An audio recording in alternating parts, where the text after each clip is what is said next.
Fernanda Manhota já em tela com a gente, nossa analista de internacional, e eu já começo te perguntando, Manhota, qual é o efeito prático dessa incursão da Ucrânia em território russo?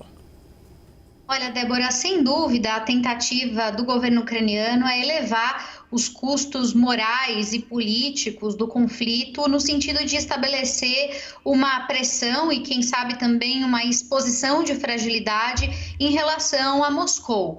Esse aspecto da barganha é um aspecto muito importante, porque o que nós acompanhamos até agora é uma tentativa, por vezes frustrada, de negociação, porque os termos, que cada um dos lados estabelece para que seja possível um acordo de paz, eles são inadmissíveis para o lado oposto. Em geral, a gente está falando de concessão territorial, A Rússia quer o reconhecimento das províncias que domina desde fevereiro de 22 e a Ucrânia, claro, quer o restabelecimento do seu território pleno, remontando ainda antes de 2014, quando houve a invasão da Crimeia. Isso tem sido muito difícil de acomodar. Os ucranianos passaram recentemente por um revés muito complicado em campo, Primeiro porque, de fato, os russos avançaram com muita força e depois porque houve toda uma instabilidade que persiste em relação ao apoio da OTAN, sobretudo pela transição de poder eventual nos Estados Unidos, em que a gente não sabe, caso Trump seja eleito,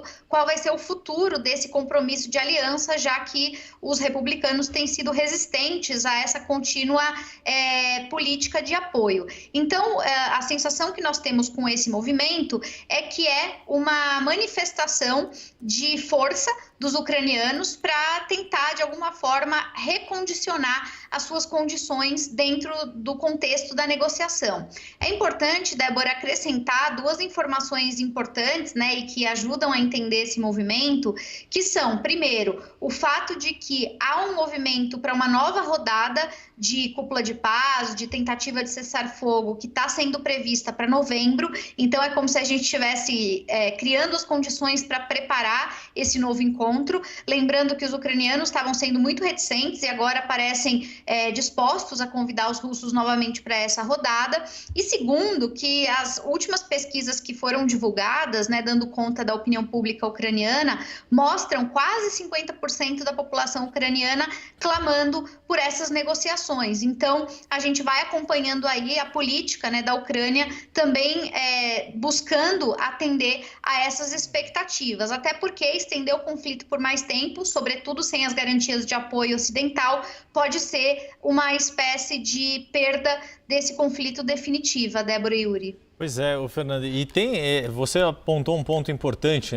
do aspecto, a questão moral, de baixar a moral das tropas russas, de verem o seu território invadido. Pode parecer pouca coisa, mas quando, ouvindo, inclusive podcast da Economist hoje, o The Intelligence, que aliás é fantástico, e vários outros noticiários internacionais destacando que desde a Segunda Guerra o território russo não era invadido por um exército estrangeiro, isso é muito marcante. E aí, como você coloca, se é para entrar numa futura negociação de paz, que seja com esta marca ali já registrada para colocar as condições de negociações em um patamar melhor para a Ucrânia, Sem dúvida, Yuri. Relembrando, então, para quem esqueceu desse capítulo da história, que a última vez que a Rússia teve o seu território invadido por potências estrangeiras foi em 1941. Depois, é claro que teve várias instabilidades com vizinhos, com pedaços que se tornaram independentes, mas os nazistas foram os últimos a invadir de fato a então União Soviética, que na época contra-atacou e que inclusive culminou na queda de Berlim em 45, um episódio que todo mundo conhece bem da história. Então, um fator que pesa politicamente, historicamente e que certamente incomoda o Kremlin, Yuri. Obrigado, Fernanda Manhota. A gente volta a conversar amanhã.